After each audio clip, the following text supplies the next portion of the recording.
고린도전서 1장 18절부터 24절까지 함께 읽습니다. 십자가의 도가 멸망하는 자들에게는 미련한 것이요 구원을 얻는 우리에게는 하나님의 능력이라. 기록된 바 내가 지혜 있는 자들의 지혜를 멸하고 총명한 자들의 총명을 폐하리라 하였으니, 지혜 있는 자가 어디 있느뇨? 선비가 어디 있느뇨? 이 세대의 변사가 어디 있느뇨? 하나님께서 이 세대의 지혜를 미련케 하신 것이 아니뇨?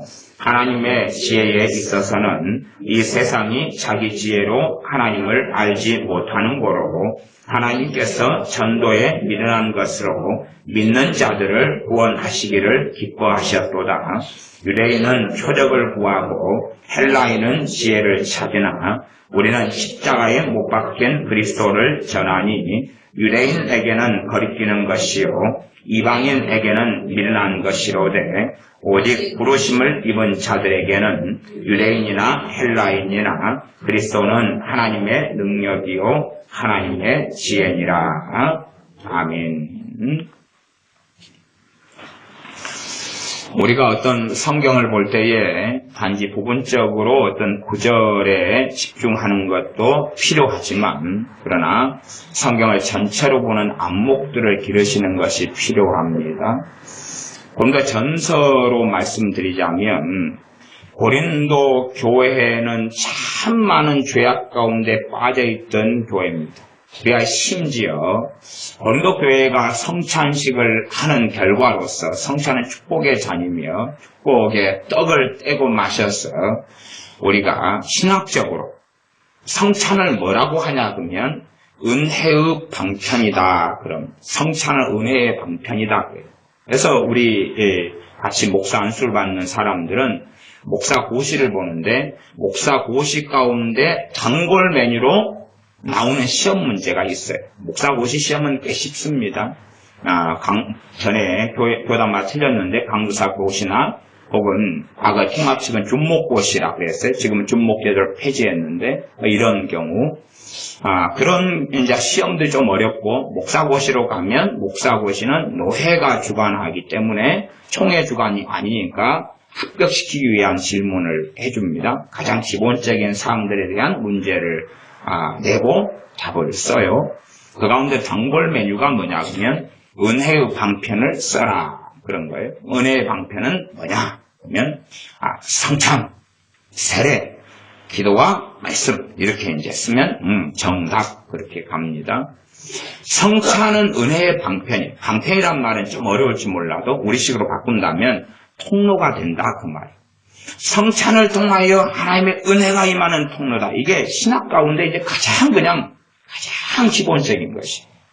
그러나 성찬을 통하여 바른 성찬을 하면 뭘 받습니까? 은혜를 받아요. 은혜를 받아요. 마귀가 떠나가고 병이 치유되고 또한 우리의 마음이 회복되고, 그러한 많은 성령 충만을 받고 다시금 하나님께 새롭게 되는 그런 은혜를 받아요. 그러나 잘못된 성찬을 하게 될 때는 가장 심각하게 이야기한다면 고린도 교회 같은 상황과 일이 벌어지는데, 잠자는 자, 다시 말하면 죽는 사람들이 생겨나고, 성찬의 결과로 병드는 사람, 그 다음에 몸이 연약해져 버리는 사람들이 생겨난 교회가 고린도 교회고, 그에 대한 말씀은 고린도전서에 잘 나와 있습니다. 성찬, 잘못된 성찬을 통한 결과를 고린도 교회가 입었습니다. 유감스럽게 은혜의 통로인데도 불구하고 그것이 하나님의 심판과 저주의 통로처럼 되고만 교회가 고린도 교회고, 그것만이 아니라 1장에도 나와 있습니다만은 파당, 분당, 파벌, 나는 누구 편이다 말하자면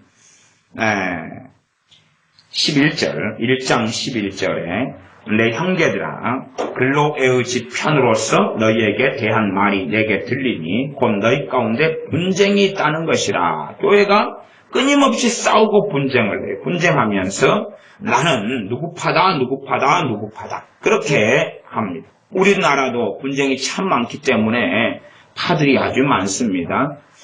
쪽파도 있고 대파도 있고 양파도 있고 뭐 파들이 굉장히 분쟁이 많아서 우리도 파들이 많아요.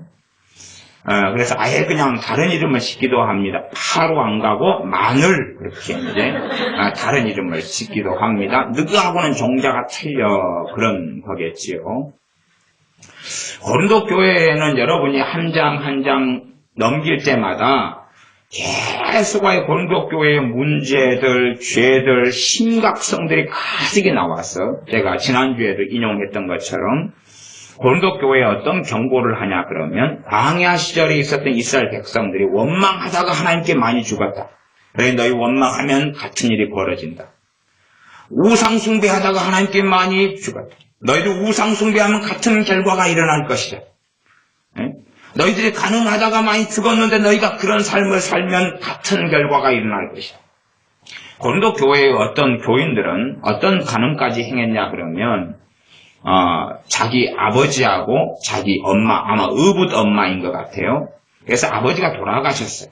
그러니까 이제 의붓 엄마가 살아계신데 의붓 엄마가 젊은 모양이죠. 그러니까 아들이 의붓 엄마를 자기 마누라 삼고 데리고 살아요. 그런 일이 고린도 교인들 가운데 있었다고 말이에요. 그 고린도라는 사회에 있었던 게 아니라 그 안에 있었어요. 그런 것부터 시작해서 심각한 간음부터 시작해서 별의별 죄들이 다 있었어요. 우상의 제물도 제사 음식 같은 거 그런 것의 심각성도 고린도 전서에서 이야기하고 있어요. 그래서 믿음이 연약한 사람은 제사 음식도 먹지 말아라. 제사 음식을 먹어가지고 그가 받은 하나님의 은혜와 믿음까지도 다 사라지고 지옥으로 간다. 성경에 명시되어 있는 부분을 제가 언제 읽어드렸죠?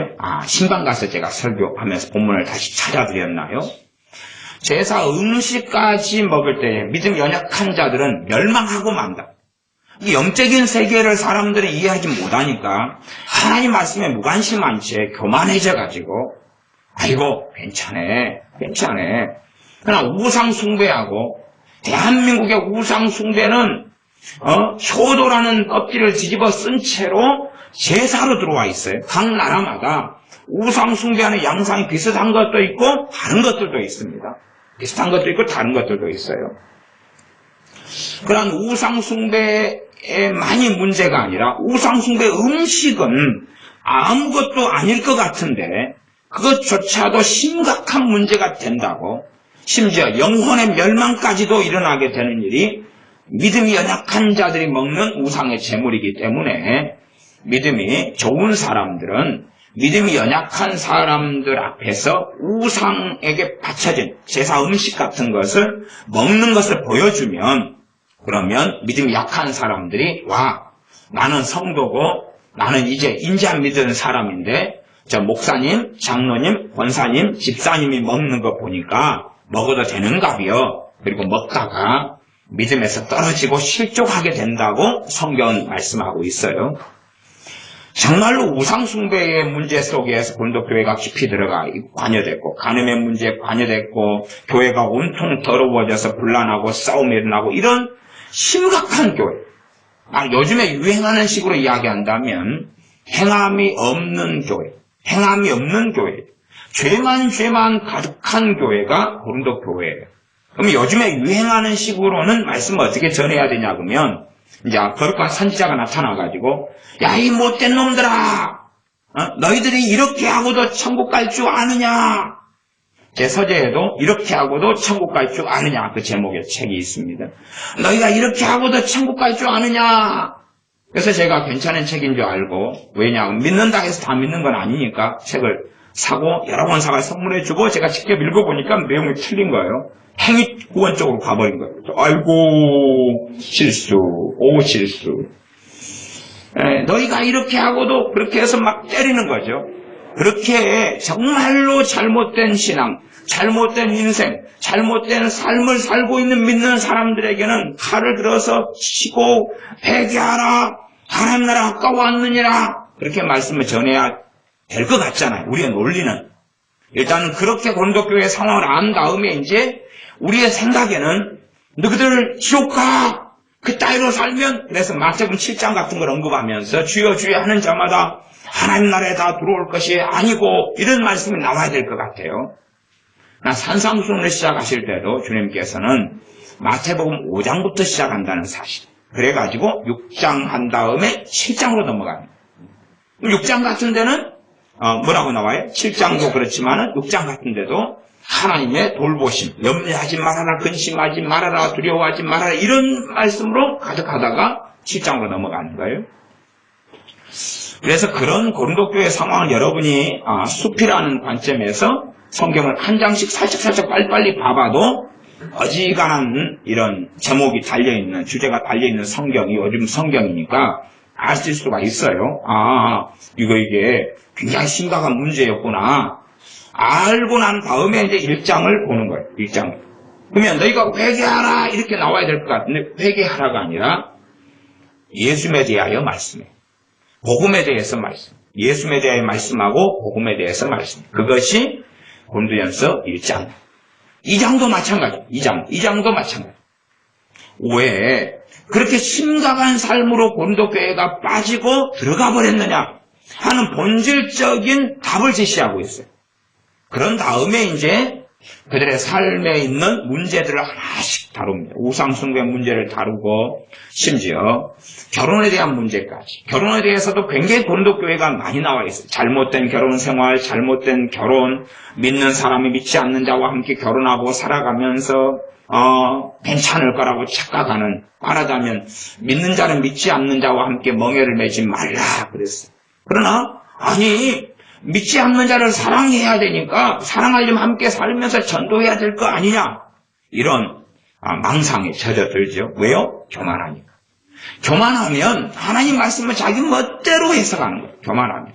제가 그래서 어떤 자매 이야기를 하나 했어요. 어떤 자매가 그런 경우는 그 자매다 그런 게 아니고 비슷한 일이 여러 건이 있으니까 누군지 잘 모르겠죠.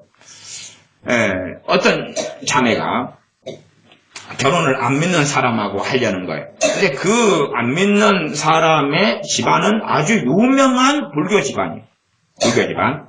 근데 자기는 그 남자가 좋거든요. 왜 좋냐 하면 직장이 좋고 얼굴이 핸섬하고 잘생겼고 그런 조건을 갖추고 있어서 마음에 들었던 거죠. 그래서 제게 목사님, 저는 이 남자하고 결혼하려고 그래요. 그래서 제가 믿지 않는 자와는 당신이 안 믿은 상태에서 결혼해가지고 이제 상대방이 안 믿는 사람이라면 그렇게 계속 헤어지기보다는 함께 살아가지만 그에 대한 것도 고린도 전서를 당신이 살펴봐야 되겠지만 그러나 당신이 지금 현재 예수를 믿는 사람인데 안 믿는 사람과 결혼하면 절대 당신의 결혼은 하나님께 복될 수가 없다. 왜? 하나님 말씀을 정면으로 대적하고 어기면서 그렇게 하면 안 된다.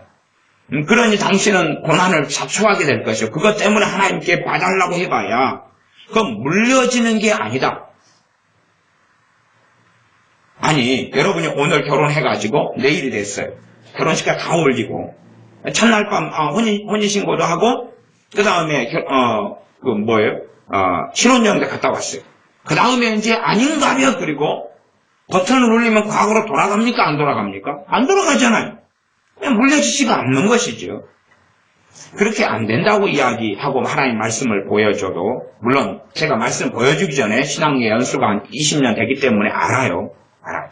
어릴 때부터 교회 생활을 했고 그러나 목사님 내가 기도해 보니까 하나님께서 제게 응답해 주셨는데 내가 너를 그 가정에 선교사로 보내거라 하는 응답을 받았다는 거예요. 내가 그 가정에 선교사로 보내거라.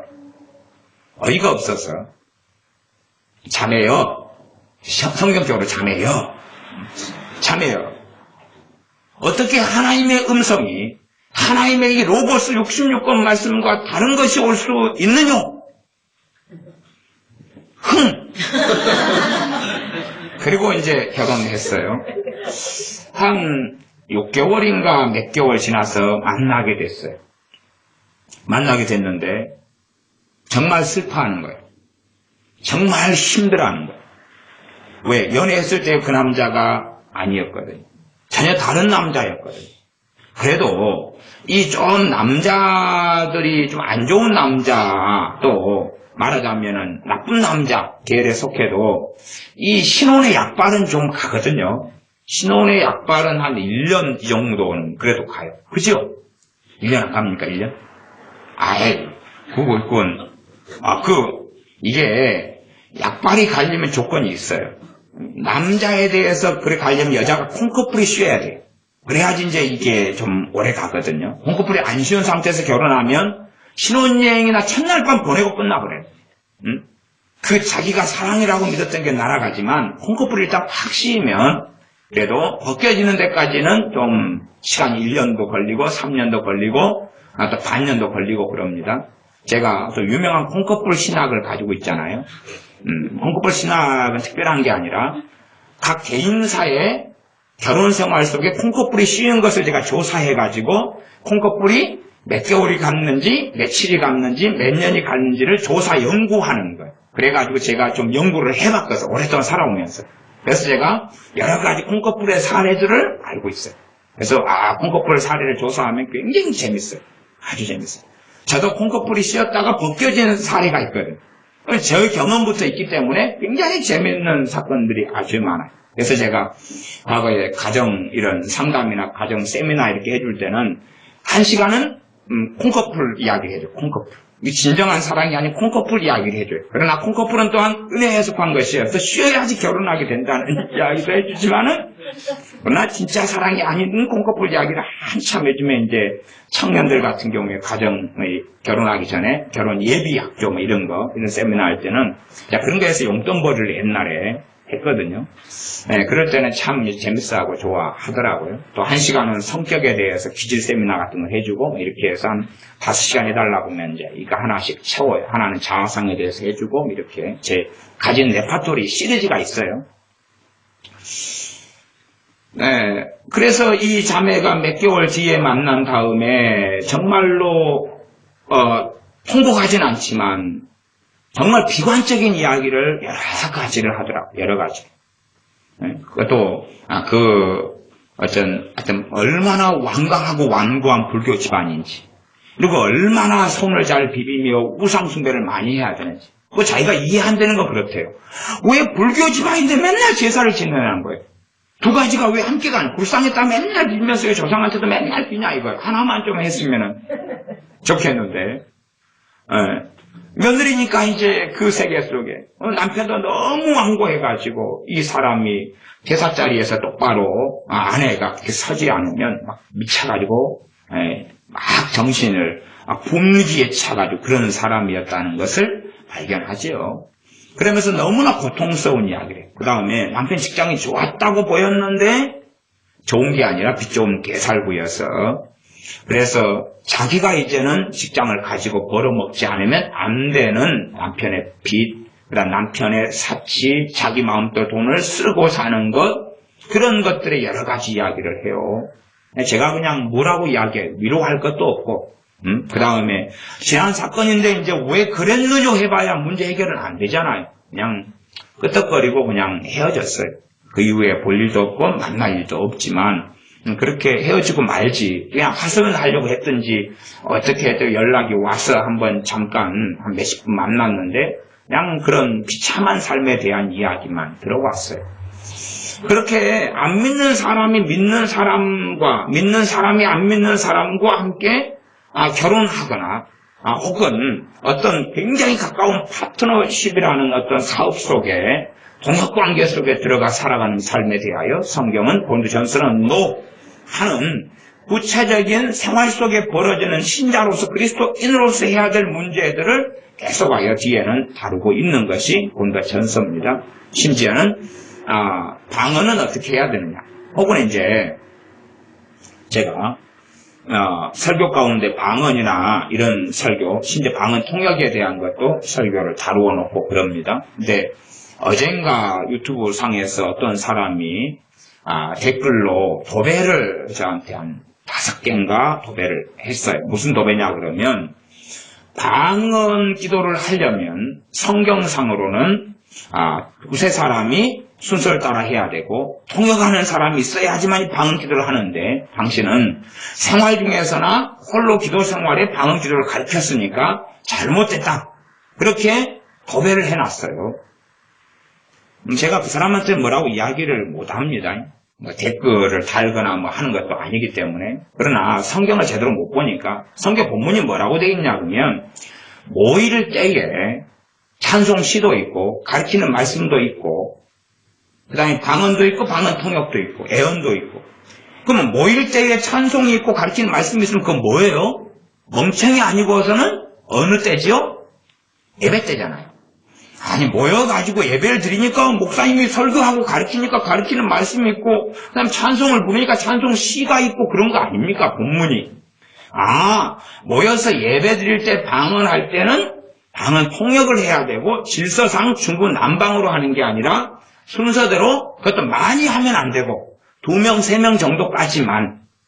그 다음에 애언을 그때 본도교회는 예배 시간에 방언도 했고 방언 통역도 했고 애언도 했던 교회거든요. 그래서 본도교회의 그 예배 순서에 대하여 사도 바울이 문제시 삼은 건 아니고 너희들의 예배 때의 그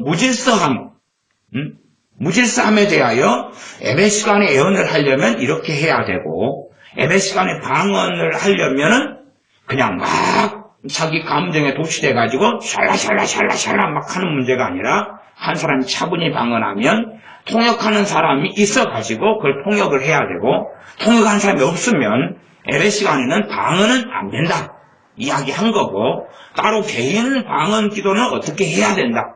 마음으로 기도하고 또한 영으로 기도하고 하는 내용부터 시작해서 여러 내용을 다른 곳에서 다시 다루고 있는 거죠. 그런 것을 생각하지 못한지 아마 그 양반은 방언을 못하는 사람이었던 것 같아요. 또한 은사 증단론이나 혹은 이상한 것을 가르침을 받은 사람이지 않나 싶어요. 그러니까 성경 본문을 문맥적으로 그냥 보면 국어 점수가 한 60점만 나오면 이해할 수 있는 상황을 59점이었던 모양이에요. 그래서 이해를 못하시고 엉뚱한 공격 을 해왔던 것을 어제 그런 것이 한 5개가 유튜브에 있는 제 설교들에 대한 링크가 제 메일로 걸려있기 때문에 제 메일이 이렇게 오면 받아보게 되거든요. 성경을 우리가 잘 이해하고 잘 봐야 됩니다. 그래서 어떠한 사람이 심각한 문제가 있고 심각한 죄를 범하고 있고 심각하게 잘못된 삶을 살고 있으면 그 잘못에 대해 지적하고 문제를 다루기보다 제일 먼저 필요한 것이 우리 주 예수 그리스도의 복음이다. 왜냐하면 그 사람이 십중팔구 주 예수님의 복음을 잃어버렸거나 거기에 물을 타버렸거나 섞어버렸거나 버리는 중이거나 하는 것이다 하는 생각을 우리가 기본적인 진단을 해봐야 한다는 사실입니다. 그러므로 우리에게 항상 가장 필요한 것은 주 예수 그리스도에 대한 복음이 우리에게 항상 필요하고 고린도 교회처럼 정말 죄 가운데 헤매고 살아가는 사람들이 들어야 될 것이 뭐냐 하면 주님의 복음인데 그 복음에 대한 이야기가 고린도전서 1장과 2장이 나와 있습니다. 자, 3장 같은 경우는 심판에 대한 이야기로 넘어갑니다. 이게 교회, 그리스도인들에 대한 심판이 3장으로 넘어가는 이야기고, 그러니 너희들이 믿는 자라 할지라도 심판이 없다고 생각해서 어리석은 삶을 살면 안 된다는 이야기가 3장으로 가면서 이제 이야기를 전개해 나갑니다. 오늘의 본문 1장 18절을 보겠습니다. 1장 18절 십자가의 도가 멸망하는 자들에게는 미련한 것이요 구원을 얻는 우리에게는 하나님의 능력이라. 십자가의 도, 그러면 도라는 건 도자인데 도를 우리식으로 요즘 말로 표현하면 진리라고 하는 것이 가장 가깝지 않은가 싶습니다. 그래서 도를 아십니까? 그 말이 뭐겠어요? 진리를 깨달으셨습니까? 도통하셨습니까? 무엇이 참이고 진리인지 아셨습니까? 그런 이야기죠. 십자가의 진리, 도자를 혹은 이제 우리식으로 다시 바꾼 다음에 십자가의 복음 이렇게 바꿔도 되겠습니다. 혹은 십자가의 말씀, 십자가의 도, 십자가의 진리가 멸망하는 자들에게는 미련한 것이고 구원을 얻는 우리에게는 하나님의 능력이라. 그럼 우리가 복음을 상실해가고 잃어가고 주님을 안 사랑해 갈 때는 십자가가 우리에게 미련한 것이 되거나 하나님의 능력은 되지 않기 때문에 식상한 이야기, 싫은 이야기, 별로 듣기 싫은 이야기가 된다는 사실을 우리가 생각해 볼 수가 있습니다. 복음을 십자가의 복음입니다. 그냥 복음 가운데 희석되고 변질된 복음은 그런 거죠. 우리에게 오십시오. 너무 행복해집니다. 예수 믿으십시오. 사업이 번창합니다. 예수 믿으시면 자녀가 잘 됩니다. 예수 믿으면 가정이 화목합니다. 예수 믿으면 병이 치료됩니다. 이런 이야기는 거짓된 복음이죠. 분명히 성경 안에 있는 내용인데 너무 상하게 섞어놔버린 것이에요. 그냥 가정 행복 구원론 같은 이상한 걸로 바꿔버린 것인데, 십자가의 진리의 가장 기본적인 내용은 당신은 정말로 추악한 죄인인데, 당신은 정말로 악한 자인데, 당신은 지옥 갈 수밖에 없는 자인데, 당신은 억만 가지 이상의 죄를 지은 자가 당신인데, 당신의 그 죄를 위하여 예수님께서 위하여 십자가에서 죽으셨노라. 그게 십자가의 도입니다. 이게 말하자면, 당신은 죄인인데 편하게, 세상 사람들 가운데 죄인 아닌 사람이 누가 있어요. 다 죄 짓고 살죠. 그거 인정하시죠? 그래요. 다 알지요. 그런 당신의 죄를 다 짓고 살아가는 관대한, 또한 용납할 수 있는, 그냥 살다 보면 어쩔 수 없는 그런 죄들, 그래요. 그걸 위해서 예수님이 죽으셨단 말입니다. 그래요? 주님의 십자가의 죽음과 십자가의 복음을 증거하면 크게는 사람이 두 가지 양상으로 나누어집니다. 한 종류의 사람은 구원을 얻는 사람과 멸망하는 사람. 멸망하는 사람은 더 강렬하게 악으로 달려가고, 구원 얻는 사람은 마음이 더 부드러워져 갑니다. 희한해요. 굉장히 희한해요. 구원 얻는 사람을 그냥 단편적으로 제가 말씀드리고 산상수훈에서 팔복의 형식으로 말씀드린다면, 겸손한 사람들, 심령이 가난한 사람들, 예수님께서 당신을 사랑하셔서 당신의 죄를 위해 죽으셨습니다 할 때 심령이 가난한 사람들은 마음을 열지요. 그러나 심령이 가난치 않고 완강하고 완고하고 강팍하고 하는 사람들은 마음을 열지 않지요. 그래서 양극단으로 이야기하면 한 부류의 사람은 열받고 성질냅니다. 무엇으로 보이냐 그러면 미친 것으로 보이지. 정신 나간 것, 광신적인 것, 그런 걸로 보입니다. 또 한 부류의 사람은 마음이 열려져 갑니다. 가운데 부류의 사람도 많이 있습니다. 그냥 잠 온다. 뭐 관심 없음, 배고픔, 치킨 먹고 싶음, 그리고 먼솔 전문용어로, 요즘 애들이 젊은 용어 먼솔, 소불, 그게 아니라 먼 소리를 약자로 먼솔 그러더라고요. 뭔 소린가? 무관심해. 나 그런 거 먹는 거요? 어떤 사람 시비까지 걸어요. 먹는 거요? 예수 그리스도가 십자가에 못 박혔습니다. 먹는 거요? 국어가 49점. 예수님의 십자가의 죽음을 전할 때에 강팍한 사람들은 그걸 받아들이기를 거부하고, 나아가서 정말로 마귀적이고 세상적이고 정욕적으로 사는 사람들은 극렬하게 저주하고 미워합니다. 우리 주님께서 유대인으로 이 땅에 오셔서 유대인들에게 복음을 증거하시며 자신을 드러내시며 진리를 전하셨습니다. 그때에 유대인들 가운데 특히 바리새인들의 중심이 되는 사람들은 주님에 대하여 강렬하게 저항했습니다. 주님의 치유, 주님의 병 고침 귀신을 쫓아내심, 주님의 말씀을 증거하심에 대하여 정말로 심각한 거부 반응을 가지고 있었습니다. 그래서 주님께서 이 땅에 구원자로, 메시아로, 그리스도로 임하셨는데, 주님께서 유감스럽게 그들에게 내가 그리스도인 것을, 내가 구원자인 것을 알리지 말라. 아마 우리가 존경하는 이순신 장군께서 어디서 배우셨냐 그러면 우리 주님께 배운 것 같아요. 적에게 나의 죽음을 알리지 말라. 그런데 주님께서 그 1500년, 1600년 가까운 전에 미리 말씀하셨거든. 저들에게 내가 그리스도인 것을 알리지 말라. 그래서 아마 어디서 성경을 입수하셨던 모양이에요. 그 응용판으로, 간디처럼. 그래서 내가 지금 죽어가는데 이렇게 해야 되겠다. 예수님 말씀이 생각나는구나. 할렐루야. 농담입니다. 소설 이순신 장군 하나 쓰면 이제 그렇게 써서 그냥 이상한 나라의 이순신 장군으로 만들 수도 있겠죠. 우리 주님께서는 내가 그리스도인 것을 저들에게 알리지 말아라. 왜냐하면 주님의 말씀을 조금 들어도 이들은 뚜껑이 열리네, 아니 칼을 던져버리고 싶네, 시기 질투가 나네, 증오심이 솟아나네, 죽여버리고 싶네. 그러는 판국에 주님께서는 내가 그리스도다, 내가 메시아다, 그래 바로 오늘 죽여주마.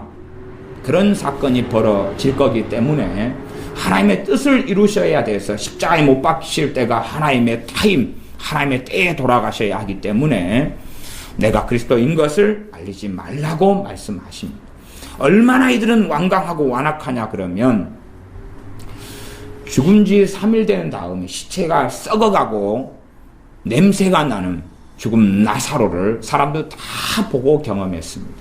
썩어버린 시체, 죽어버린 자, 그 자를 주님께서 오셔서 나사로야 이리 나오라 하고 죽은 나사로가 사람들이 보는 앞에서 구더기가 끓었던 시체, 그런 시체가 동여 맺었는데 시체인 채로 통통통통 왜 문이 묶여져 가지고 어떻게 엉금엉금 나왔겠지요.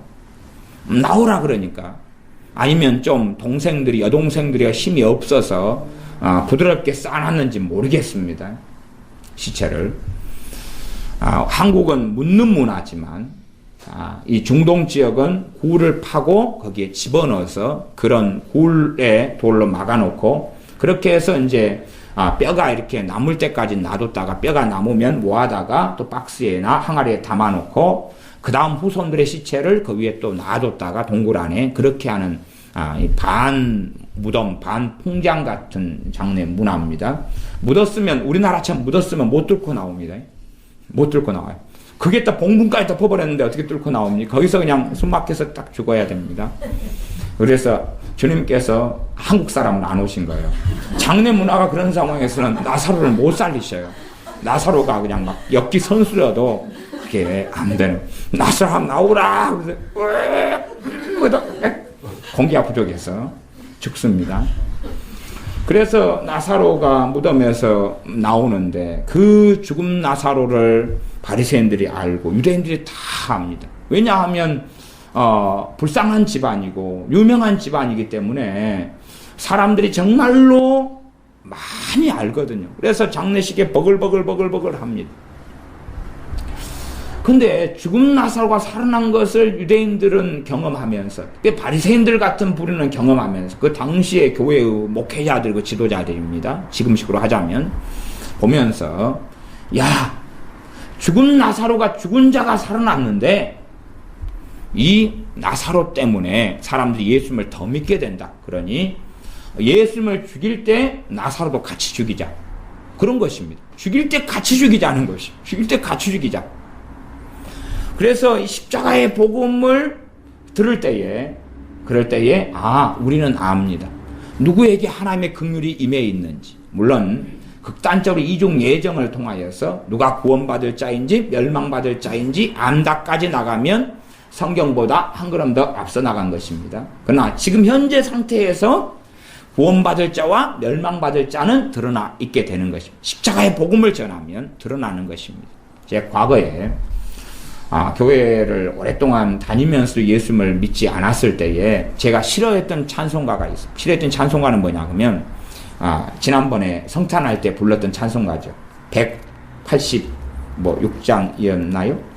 이 벌레 같은 만왕왕 내주께서 136장이었구나.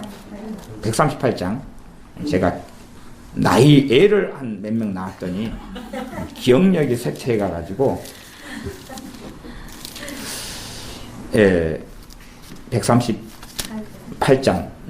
제가 1절 가사를 읽어드리면 새 찬송가는 151장입니다. 만왕의 왕 내 주께서 왜 고초 당했나, 이 벌레 같은 날 위에 그 보혈 흘렸네. 제가 이 찬송을 교회에 5살 때부터 제가 예수 믿을 때가 18살이었으니까 그까지 다닐 때 최고 싫어했던 찬송가. 이해가 안 되는 거예요. 저는 나름대로 자존심이 있는데 내가 왜 벌레야? 그렇게 13년 동안 생각을 했어요. 물론 5살 때, 6살 때, 7살 때, 8살 때는 관심 없었고, 그 다음 초등학교 때까지는 복음성가를 불렀어요. 그냥 이렇게 넘기는 거 있잖아요. 이렇게 써가지고, 이렇게 걸어놓고, 이렇게 큰 텐트지 같은 데 써놓고 해가지고, 제가 최고 좋아했던 거, 예수님도 안 믿으면서, 셋돌 구름 타고 다시 오실 날, 날마다 점점 가까워요. 19, 8, 7, 6, 5, 넷. 이렇게 최고 좋아했어요. 예수님의 재림이 뭔지도 모르고, 예수님도 안 믿으면서, 예수님 오신다니까, 준비나 됐나? 아무 관심 없고, 리듬이 좋아가지고, 셋돌 구름 타고 다시 오실 날, 초등학교 6학년 때까지 천막교회에서 그렇게 지냈다가, 이제, 중학생이 되니까, 이제 찬송가로 예배를 드리는 거예요. 찬송을 부르는데, 중학교 1학년, 2학년, 3학년, 고등학교 1학년, 고등학교 2학년, 제가 4월인가 예수님 영접했거든요. 예수님 그때 믿었어요. 그러니까 최소한 4년 이상을 부르면서 진짜 열받네. 그때는 요쪽은 안 불렀어요. 1절을 제가 최고 싫어했어요. 지금도 그게 제 내리에 남아있어요. 이 벌레 같은 날 위에 그 보혈 흘렸네. 내가 왜 벌레야? 봐봐, 사람이잖아. 이해가 안 됐어요. 내가 왜 벌레야? 내가 뭐 꿈틀대나? 왕꿈틀이는 먹기 좋아해도 나는 사람이야. 응? 이게 제가 요즘에 많이 쓰는 말이 그것 아닙니까? 억만가지 죄악이라는 단어를 제가 많이 씁니다. 왜냐하면 예전에 주님을 믿었을 때는 제가 죄를 조금 지은 줄 알았어요. 조금 지은 줄 알았어요. 성령 충만 받고 회개가 터지고 뒹굴어 다니고 방언을 받고 해도 죄를 조금 지은 줄 알았어요. 왜? 제 양심상 윤리상 영도지. 신앙생활 한 3년 정도 하니까 죄가 더 많이 지은 거예요. 성경을 알아가면 알아갈수록. 그러다가 10년 하니까 정말 못돼 처먹은 놈이에요. 제가. 한 20년 하니까 어이고 썩을 놈이에요. 그래서 그때 안 거예요. 억만가지 죄를 내가 지었구나. 정말로 심각한 죄들을 내가 짓고 살아왔구나. 현재가 아니라 정말로 존재적으로 내가 말할 수 없는 그런 죄를 짓고 살아왔구나. 저는 최소한 수학적인 머리는 있습니다. 영어보다 수학을 더 잘했으니까. 그래서 사람이 100년을 살아도 며칠 못 사는 걸 압니다. 자, 1년은 365일이고 곱하기 100이니까 36,500일이면 우리의 100년입니다. 36,500일. 별건 아니죠. 하루에 한 가지 죄를 지으면 36,500가지 죄. 10가지 지으면 36만. 100가지를 지으면 360만. 1000가지 죄를 하루에 지으면 3,600만. 그렇게 가니까 제가 억만가지라는 표현은 정말로 상상력을 가미했다고 생각할 수밖에 없겠지요. 그렇게 생각 안 하십니까? 그러나 저는 제 양심상 어느 때가 되니까 제 믿음상 제가 정말로 제 죄를 깨닫는 것으로서 억만가지 이상의 죄가 맞더라고요. 그러니 제가 단순한 수학적 계산을 해서 우리가 살아도 39,500일밖에 태어날 때부터 살아도 그거밖에 못 삽니다. 100년을 살아도 하는 수학적 계산을 알지만 억만가지 죄 이상이라고 저는 말씀을 드리는 것입니다. 그러나 제가 주님을 믿고 만나지 않았을 때 내가 어떻게 벌레인가? 하나님 앞에 내가 어떻게 벌레인가? 내가 어떻게 쓸모없는, 그 다음에 이 쓸모없는 죄인, 이런 쓸모없는 이런 것도 찬송가 있죠? 또 이것도 기분 나쁘더라, 그 말이. 찬송가마다 저를 시험에 걸리게 하는 것들이 종종 있어 왔어요. 그냥 좋은 건 좋은 건데, 우리 자신을 이야기할 때, 나 자신에 대해서 적용시켜가지고 찬송을 부르려니까, 안 믿는 내 입장에서는 정말 불쾌해하는 거예요, 불쾌. 그러나 이제 집안에서야, 제가 사회적 약자잖아요. 어머니가 교회 집사님이고 그런데 어머니께 방귀를 들면은 밥을 안 줘버리거든요. 밥이라도 얻어먹고 살려면 어머니께, 어머니, 찬송가가 이게 벌레 같다는 게 말이 됩니까? 쟁박 굶어. 깨갱. 그러니 사회적 약자로서는 사회적 강자고 제가 집안에 가장이고 보면은 와이프하고 교회를 제가 다닌다 그러면은 야, 네 목사 썩었어. 교회 썩었어. 미친놈들아. 응? 어떻게? 내가 벌레야. 사회적 강자니까. 그랬을 텐데 사회적 약자니까 계란 하나 어머니 혹시 제 도시락에 안 얹어 주시겠나이까? 없어. 예, 다음에는 계란 하나 얹어 주시와요. 그런 사회적 약자로 살아가니까 혼자만 기분 나쁜, 혼자만 궁시렁 되는 거예요. 제가 혼자 궁시렁 되는 버릇이 생긴 거죠. 그래서 다시 먹은 할머니도 보시면은 자기하고 동기동창인지 아셨어요. 할머니도. 그러시니까 저도 홍시간 먹을 때처럼. 그래서 제가 정말로 벌레 같은 죄인이라는 것이 도저히 이해가 안 됐어요.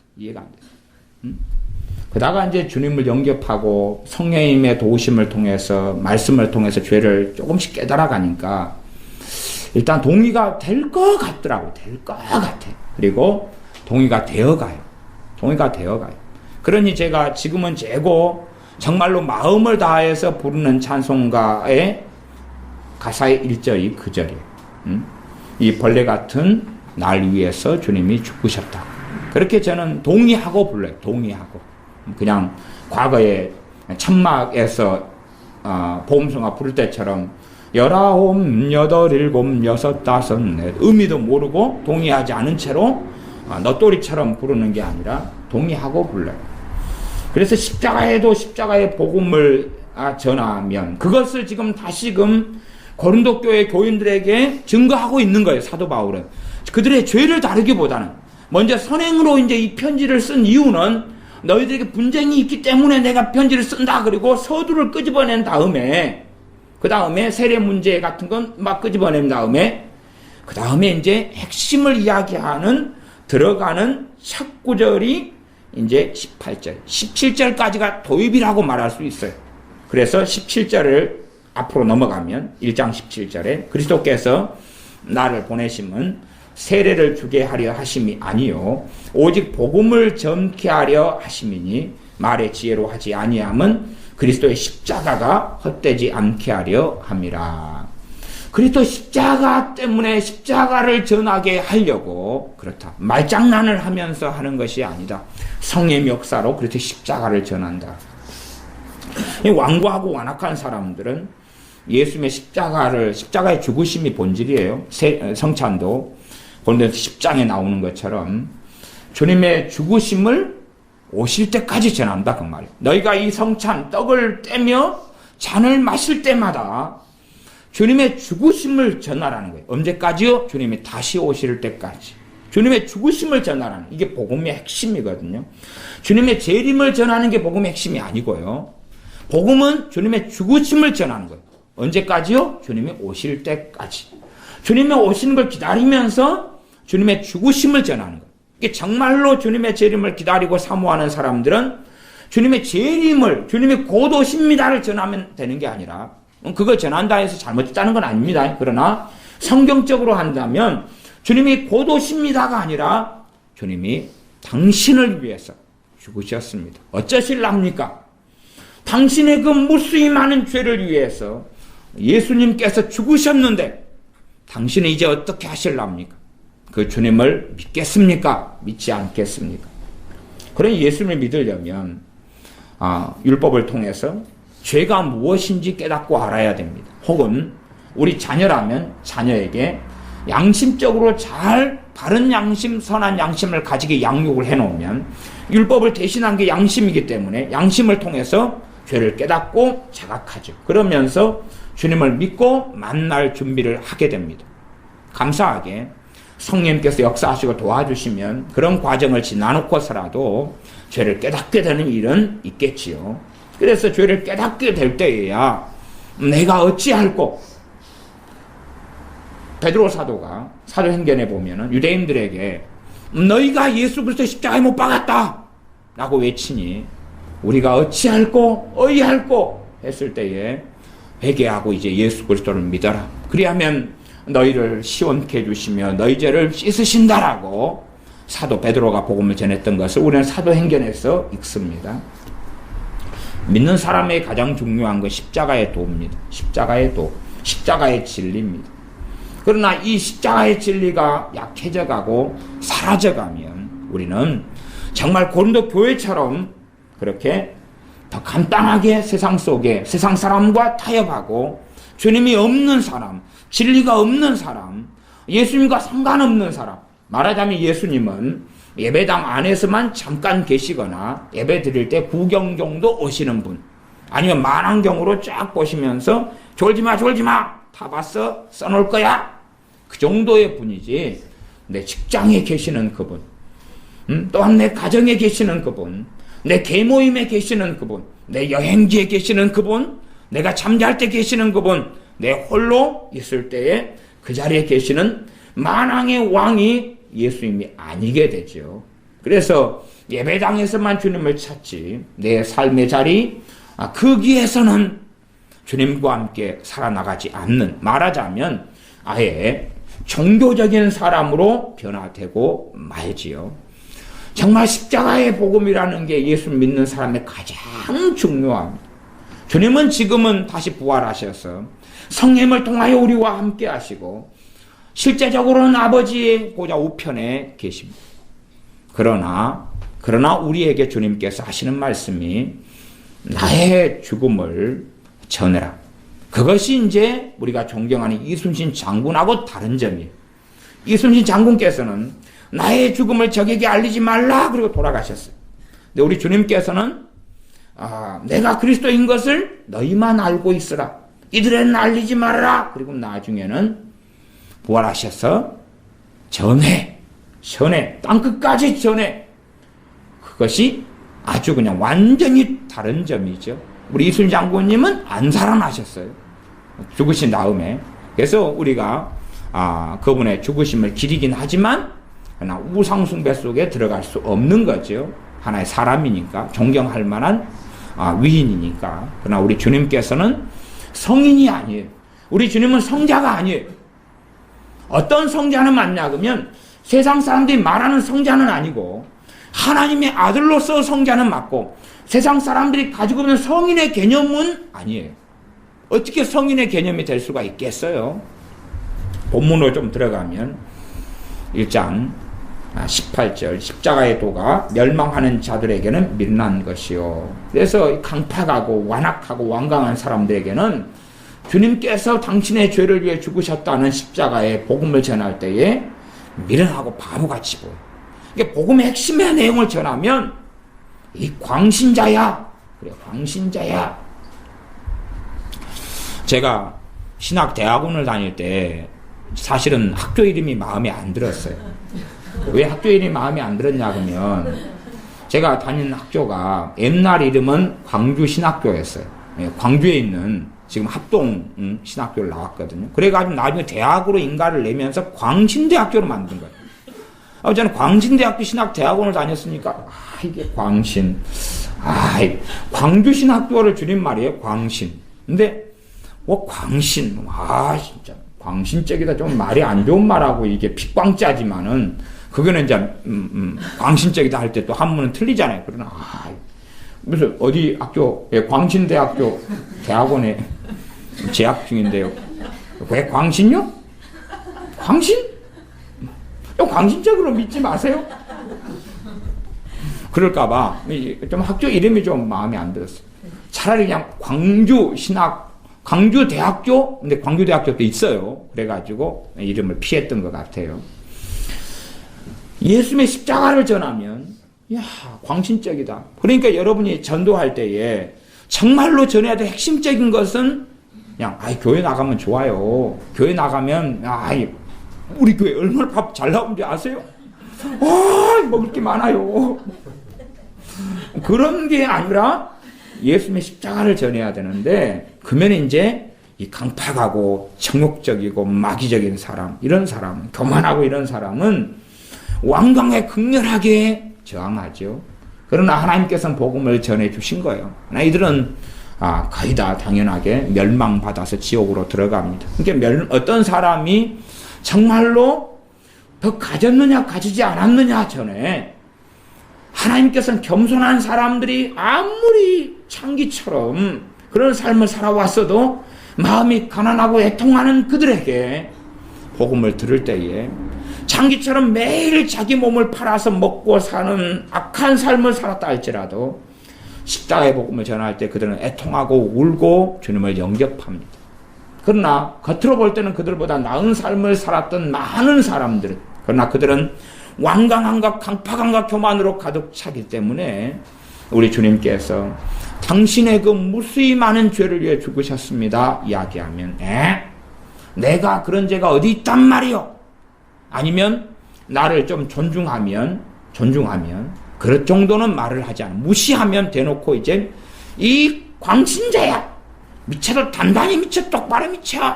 아니면 좀 뒤쪽으로 요즘에 정말 미쳤는 모양이야. 그렇게 이야기를 하죠. 존중하면 그까지는 안 가고 좀 듣기 싫다 정도. 그러나 그들의 멸망하는 것, 그들의 악이 드러나는 일반적인 모습이죠. 그러나 이 구원받을 사람, 구원 얻는 사람, 심령이 가난한 사람들은 주님의 십자가에 대해서 들으면 마음이 열려가죠. 2번 들으면 깨져가고 5번 들으면 열려가고. 그래서 복음을 전해보면 알 수 있어요. 어떤 사람인지. 복음을 전해보면 알 수 있어요. 어떤 복음요? 십자가의 복음. 십자가의 복음. 십자가의 복음. 십자가의 복음은 예수 그리스도께서, 예수님께서 당신이 지옥 가야 될 그 무수히 무섭고 많은 죄를 위하여 죽으셨습니다. 당신은 어떻게 하실랍니까? 예수님께 당신을 사랑하셔서 당신을 위해서 죽으셨는데 당신은 어떻게 하실래요? 어떻게 하실래요?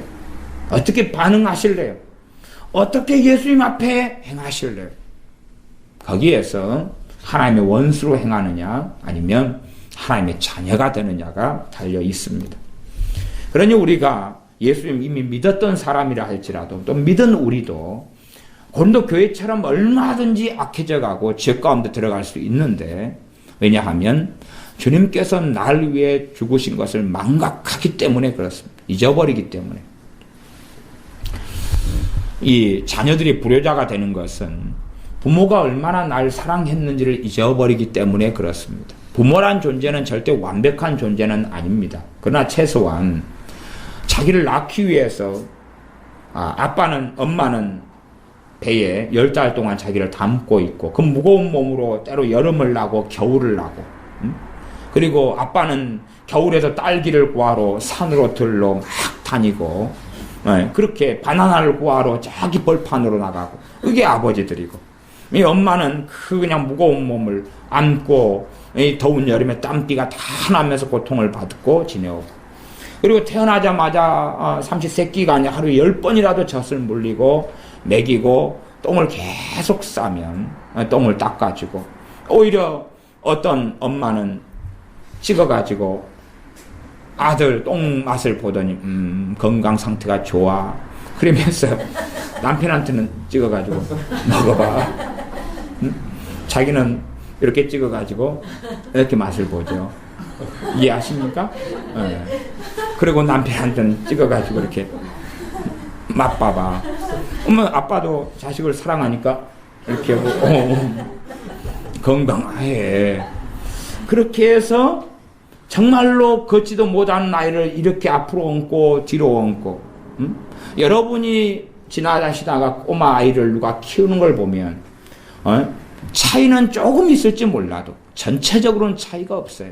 그렇게 나를 들쳐업고 업어매고 제가 어머니에 대해서 마음을 좀 닫고 살다가 열었던 적이 있어요. 왜? 집에서 어머니 볼 일이 별로 없으니까.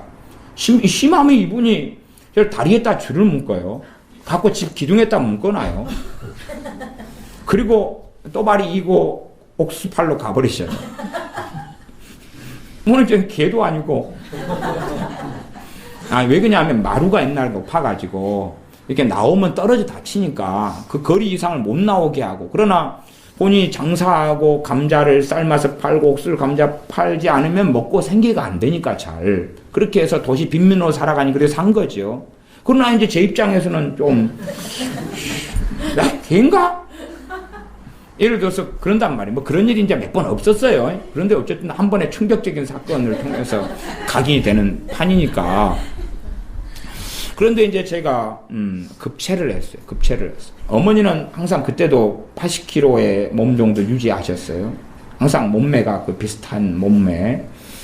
그렇게 사셨는데 쟤를 등에 들쳐업고 그 산 마을에서부터 참 멀리, 그때는 이 약국 약방에서 의사 노릇까지 다 했었어요. 주사도 주고 병원이란 거 별로 없었고 등에 덜쳐업고 그냥 그 몸매를 가지고 제가 그때 한참 그 옛날에 막 소모즈 아니면은 600만 불의 사나이 이런 거 좋아하잖아요. 그때 나왔니 안 나왔니 몰라도 그런 사람처럼 막 두두두두두두두두 달리는데, 와, 그 옛날에는 고랑이 얼마나 깊은지 몰라요. 길이 있고 옆에 고랑이 있으면 그 굉장히 밤에 위험하고 가로등도 별로 없고 넘어지고 큰일이 나는데, 거기를 그 거리가 몇백 미터는 훨씬 넘죠. 거기에 그런 데를 그냥 막 불이 나게 자식이 3명이나 되면 하나 죽어도 될 텐데 3명이단 말이야. 아들이 3명이야. 하나 죽어도 되는 거예요. 근데 막 없고 그냥 어마어마하게 달리는 그것을 어머니 등 뒤에서 제가 경험을 하면서, 야, 나를 사랑하는구나. 그 다음에는 이제 어머니를 이렇게 마음에서 멀리 하거나 이렇게 하지를 않았어요. 그 다음에는 어머니와 가까이 하고 마음을 열고 그렇게 살았어요. 왜냐하면 그 사랑을 나는 최소한은 거기에서 발견했기 때문에, 그것이 제게 가장 그 급체했던 사건이 제게는 가장 인생에 복된 사건 중에 하나였던 것 같아요. 그러니까 예수님을 아이 벌레 같은 죄인 그러면서도 엄마 교회 가라. 예. 그리고 갔던 거죠. 왜냐하면 어머니의 사랑을 아니까 사랑 때문에 그렇게 이야기한다는 것을 알죠. 그러나 기분 나쁜 건 나쁜 거라도. 그래서 가장 복된 사건이었던 것 같아요. 급체해가지고 온몸에 힘이 빠지고 열이 올라가고 비글비글 쓰러지고 이런 것이 정말 좋았던 것 같아요. 십자가에 이제 시간이 다 돼서 많이 못 전하겠구나. 이제 그래서 믿는 우리에게 십자가의 복음이 식상한 것이 되거나 혹은 지루한 것이 되면 안 됩니다. 지루한 것이 되면 안 돼요. 자식이 부모에게 효도하지 않고 부모를 부모가 원하는 대로 살아주는 게 효도는 아닙니다. 그러나 부모를 사랑하는 거죠. 공경하고 사랑하는 거예요. 네, 그렇게 하지 못하는 이유는 자기 손에 더 많은 걸 쥐려 하지, 자기 때문에 자기 엄마나 아빠가 어떠한 희생을 치렀는지를 모르기 때문에, 기억하지 않기 때문에 그렇습니다. 기억하면 엄마가 야 공부 좀 해라, 걱정된다, 그걸 절대 가볍게 여길 수는 없는 거예요. 아빠가 야 공부 좀 하면 좋지 않겠냐, 그러면 그 사랑을 아니까 발버둥을 치죠. 그러나 여러분이 아셔야 돼요. 부모가 야 공부 좀 해라, 그리고 마이 동풍으로 여기거나 하면 그 자식들은 부모의 사랑을 제대로 모르는, 인정하지 않고 받아들이지 않는 자녀들이에요. 그러함에 자기가 겪어왔던 부모의 사랑도 잘 모르는 자녀가 정말 믿음의 말씀, 복음의 말씀인 주 예수님께서 너를 위해 십자가에 죽으셨다는 것이 와닿을까, 그 말이에요. 와닿지 않아요. 눈에 보이는 부모를 공경치 않는 자녀가 눈에 보이지 않는 하나님을 어떻게 공경할 수 있느냐 하는 거죠. 그러니 기본적인 도의성, 도덕성, 윤리도 갖추지 않는 자녀가 되고 말지요. 우리가 정말 하나님께 우리 주님을 보내셔서 십자가에 내 죄 때문에 우리 죄 때문에 죽게 하신 것에 대하여 단지 예수 믿을 때만 인식하고 알아서 되는 문제 자체가 아닙니다. 언제까지나요? 이 십자가는 우리가 주님 만날 때까지, 이 땅은 다 끝날 때까지 우리의 자랑거리입니다. 그러나 세상 사람들에게는 미련하게 보일 것이고 광신적으로 보일 것이고 미치게 보일 거니까 많은 예수 믿는 사람들이 십자가 이야기를 꺼내지 않습니다. 십자가 이야기를 꺼내지 않고 교회 자랑을 하거나 목사님 자랑을 하거나, 아니면 우리 교회 밥 맛있다고 와서 한 끼니 푸지게 먹고 가라고, 그렇게 또 이번 부활절이니까 떡 준다고. 제가 어릴 때도 그래서 교회가 항상 성탄절이니까 귤 주고 떡 준다고, 그렇게 뭐 준다고 그렇게 간 거죠. 저도 뽀빠이 준다 그래서 그게 제게는 복음이어서 5살에 교회에 발을 디디기 시작했습니다만은, 그러나 정말 우리가 전해야 될 복음은 먹는 것도 아니고 누리는 것도 아니고 예수님에 대한 것입니다. 주님께서 이 땅에 오신 이유는 죽으러 오셨어요. 다시 이제 재림하신 이유는 하나님의 진짜 알곡들을 영원한 아버지의 나라에 드리기 위해서 다시 오시는 것이고, 이제 주님께서 오실 때까지는 최소한 우리는 그래도 한 명이라도 구원받도록 주님을 섬겨야 돼. 복음을 전해야 되는데, 복음의 핵심은 예수님께서 너희 위에, 당신 위에 돌아가셨다는 거예요. 그러니 당신은 어떻게 할 거냐는 거예요. 당신의 정말로 그 무수히 많은 죄 때문에 죽으셨는데 어떻게 할 거냐는 거예요. 그러면 우리 믿는 사람은 그것을 아멘 하고 믿고 받아들였어요. 그래서 예수님의 사람이 되고 하나님의 자녀가 된 거예요. 예수님이 당신 위해 죽었다고 할 때에, 예, 그래요. 그렇습니다. 그럴 때 성령의 역사가 있고 은혜가 있고 성령 충만을 받게 되는 것입니다. 다시요, 성령 충만 받는 원리를 말씀드릴게요. 우리 주 예수님께서 당신 위해서 죽으셨습니다 할 때에 마음으로 받아들이는 사람들에게 성령 역사가 임해. 성령 역사가 임하고 은혜가 임하고, 그것이 예수님을 영접하는 사건이고 믿는 사건이고, 거기에서 중생의 사건, 거듭남의 사건이 일어납니다. 본문을 조금만 더 읽고 말씀을 마무리해 가겠습니다. 구원을 얻는 우리에게는 하나님의 능력이라, 우리에게는 하나님의 능력이 예수님의 십자가가 되고 예수님의 피 흘리심과 죽으심이 됩니다. 19절 기록된 바, 내가 지혜 있는 자들의 지혜를 멸하고 총명한 자들의 총명을 폐하리라. 하나님의 지혜는 십자가고, 십자가를 통하여서 너희가 지혜가 있느냐, 똑똑하냐, 가방끈이 기냐, 그래도 너희는 예수님이 너희 위해서 죽으셨다는 것을 믿어야지만이 될 거야 라고 말씀하시고, 똑똑한 자들은 자기의 똑똑함이 함정에 빠지고 총명 있는 자들은 자기 총명에 빠져서 예수님을 믿지 않는다, 그 말이에요. 그러니 그들의 지혜와 총명을 패한다는 말씀을 하고 있습니다. 복음에 있어서는 20절, 지혜 있는 자가 어디 있느뇨? 선비가 어디 있느뇨? 선비는 똑똑한 사람들, 공부 잘하는 사람들, 지혜 있는 사람들을 이야기합니다. 이 세대의 변사가 어디 있느뇨? 최고 말 잘하는 사람들, 논리적이고 따박따박 말 잘하고 변증 잘하는 이런 변사들, 지금으로 한다면 변호사들이죠. 이런 사람들이 어디 있느뇨? 하나님께서 이 세상의 지혜를 미련케 하신 것이 아니뇨. 복음에 있어서는, 구원에 있어서는 이 세상 지혜로는 알 수 없는 세계의 것이 되고 말아요. 이 불신자나 멸망하는 자들 입장에서는 예수님의 이 복음이라는 것이 기괴하고 이상하고 그렇게 되고 말아요. 그러나 겸비하고 낮아진 사람들은 복음을 들을 때 마음을 열고 성령님께서 그들을 도와주시기 시작해요. 진리를 받아들이도록, 주님을 영접하도록, 믿도록 도와주십니다. 그러니까 교만한 사람들 주님을 만나지 못하지. 공부를 잘했고 성경을 달달달 암송했던 바리새인들이 주님을 만났으나 주님을 자신의 구주로 만나지는 못했으나, 창기들 또한 악한 삶을 살았던 세리들 같은 사람들은 주님을 보고 그 주님을 믿고 그 주님 때문에 구원을 받았습니다. 21절, 하나님의 지혜에 있어서는 이 세상이 자기 지혜로 하나님을 알지 못하는 거로 하나님께서 전도에 미련한 것을, 전도죠, 우리가 전도하지요? 그건 미련한 것이다, 그 말이에요. 예수 믿으십시오. 왜 믿어야 돼요? 예수님께서 당신 죄를 위해 십자가에 죽으셨단 말입니다. 그러니 예수님을 믿으셔야죠. 말이 되는 소리를 하시오. 이게 미련한 거다, 그 말이에요. 말이 되는 이상한 소리를 하고 계시네. 그 양반 누구요? 누구요? 그분은 유대인으로서 오셨는데 그분은 하나님의 아들이십니다. 그걸 어떻게 내가 믿소? 그렇게 반발하는 사람들하고, 그래요? 그래요. 좀 더 들어봅시다. 좀 더 들어봅시다. 들으면서 정말 겸비한 자들에게는 성령님께서 그들을 도와주셔요. 그러니까 성령님의 도우심이 아니면 마음을 열지도 못하고 복음을 기울이지도 못해요, 본질적으로. 그러나 성령님께서 누구에게 마음을 여시고 귀를 기울이게 역사하시느냐, 그 말이. 겸비한 자들이요. 지혜로운 자들이 아니라 무지한 자들이요. 아니, 무식하다고 무지하다고 못 배웠다고 다 그런 게 아니라 정말로 마음을 낮추는 사람들, 낮추는 사람. 그런 사람을 하나님께서 찾으시고 부르시는 것을 우리가 압니다. 22절, 유대인은 표적을 구하고 헬라인은 지혜를 찾으나, 사람은 나름대로 다, 자, 예수님이 정말로 구주면 기적 좀 일으켜보라 그래. 응? 병 좀 고쳐보라 그래. 내 지금 빚져가지고 3억 빚이 있는데 내 돈 좀 줘보라 그래. 그럼 믿는다 그래. 그래 표적을 구한다 그 말이야. 믿게 해봐. 믿게 해봐. 믿게 해봐. 응? 그러는 거죠. 내 잠잘 때라도 믿게 해봐.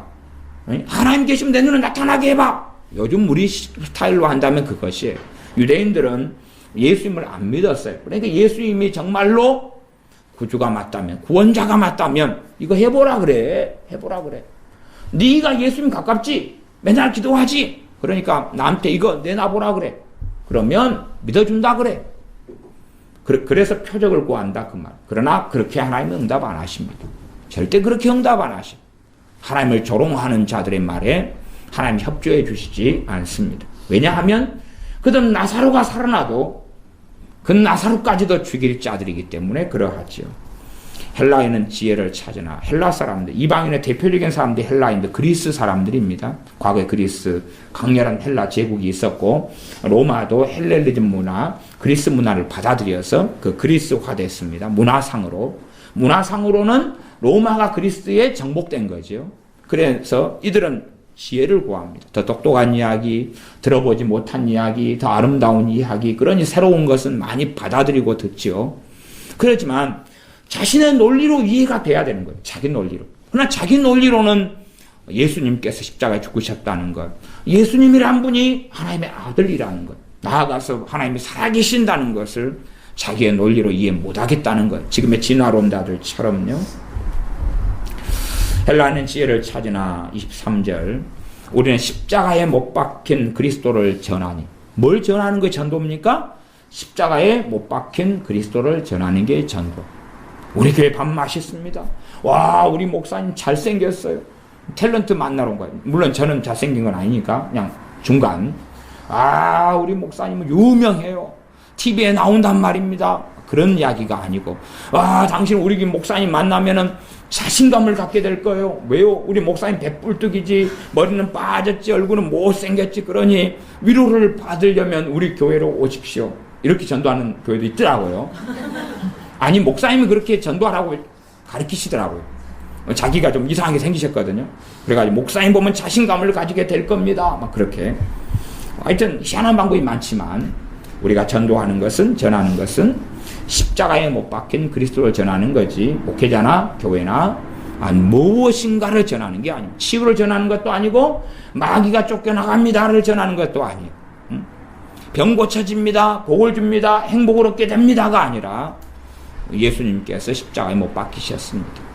그것이 예수님 믿는 사람들이 죽을 때까지 가지고 있어야 될 것이고, 우리가 가지고 있어야 될 것입니다. 우리가 가지고 있어야 될 것. 우리가 죽을 때까지 가지고 있어야 될 것입니다. 죽을 때까지 가지고 있어야 될 것. 그걸 잃어버리면 하나님의 은혜가 사라져가기 시작합니다. 그걸 잃어버린 교회가 고린도 교회이기 때문에 그 많은 무수한 문제들이 벌어지는 거예요.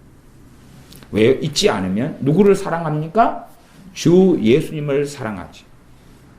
어느 때 시몬이라는 바리새인 집에 주님께서 식사에 초청을 했으니 주님께 식사하러 갔습니다. 그때에 죄인인 한 여자가 와서 주님의 발 앞에 향유를 붓고 울고 머리털로 그 발을 씻었습니다. 그때에 이 바리새인이 시몬이라는 사람, 시몬 베드로가 아니고 바리새인 시몬이라는 사람이 주님에 대하여 속으로 생각했습니다. 저 여자가 어떠한 죄인이고 못된 여자인 줄 안다면 예수님 저렇게 안 할 텐데. 그때 주님께서 질문을 합니다. 야, 정말 빚을 많이 지은 사람과 적게 지은 사람이 있는데 빚을 많이 지은 사람과 적게 지은 사람 다 용서받았어. 우리식으로 한다면 누구에게 10만 원 갚을 게 있는 사람하고 그 다음에 1억 갚을 게 있는 사람이 있는데 1억 안 갚아도 돼요. 10만 원 안 갚아도 돼요. 그렇게 됐다면 10만 원 안 갚아도 돼요. 그러면은 이거 기분 나쁘네? 나 10만 원 있어. 여기 있어. 가져가. 자존심 상하게. 그러나 이제 한 1억 정도 되면은 돈이 없는데, 힘든데, 그러거나. 아니면 이제 비유하자면 1억하고 한 1,000억이라고 합시다.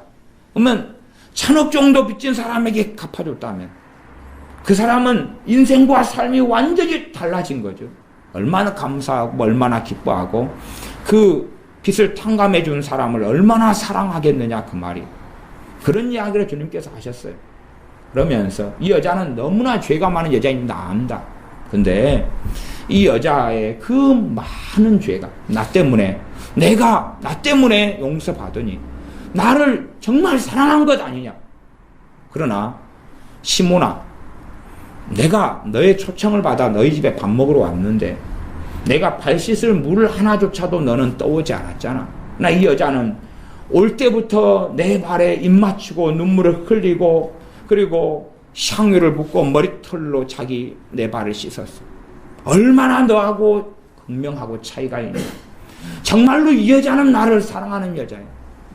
우리가 십자가에 못 박히신 그리스도를 생각하면 그리고 그것을 우리의 마음에 담고 살아간다면 우리 주 예수님을 사랑하게 됩니다. 사랑하게 돼.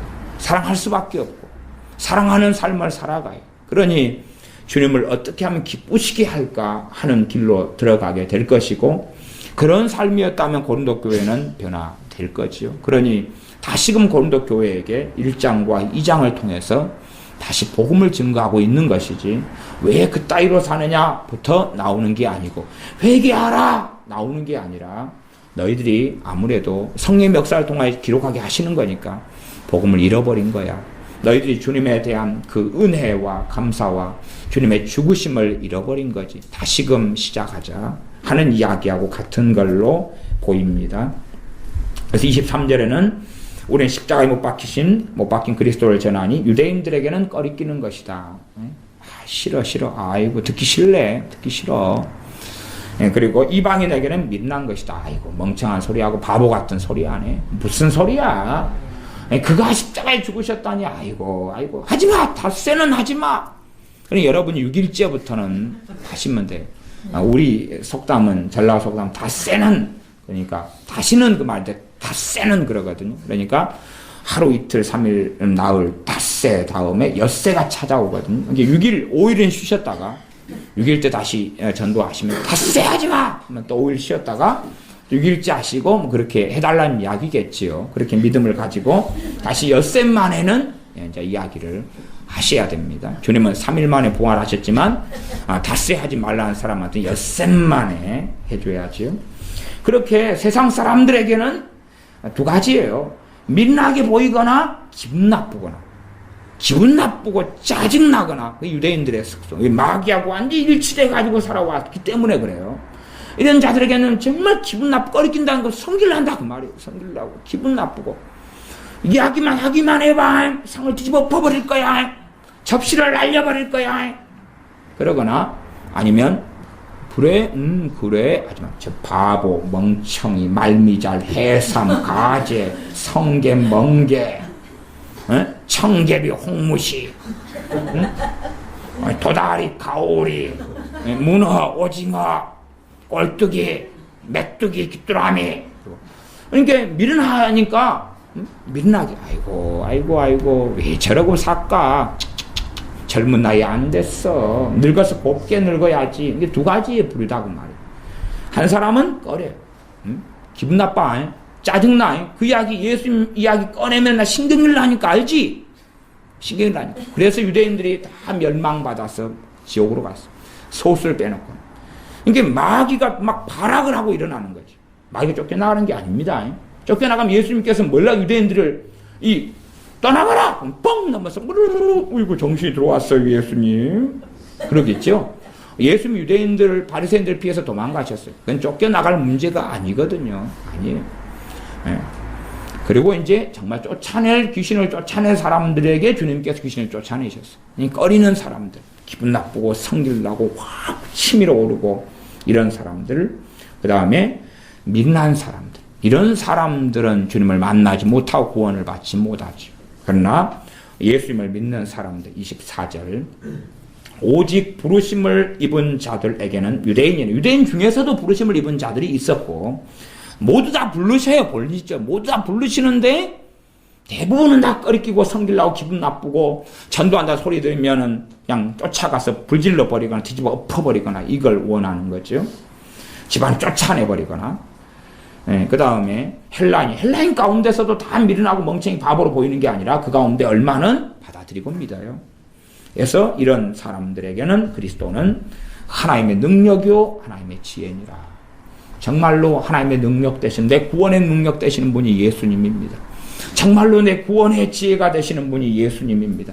정말로 어떻게 이 십자가의 복음이, 주님이 우리 죄를 대신하여 담당하셔서 십자가에 죽으시고 부활하셨다는 이 놀라운 것이 어떻게 능력인지, 구원의 능력을 가져오는지, 구원의 지혜를 가져오는지, 얼마나 하나님의 구원의 지혜가 놀라운지 알게 되고 깨닫게 되는 것입니다.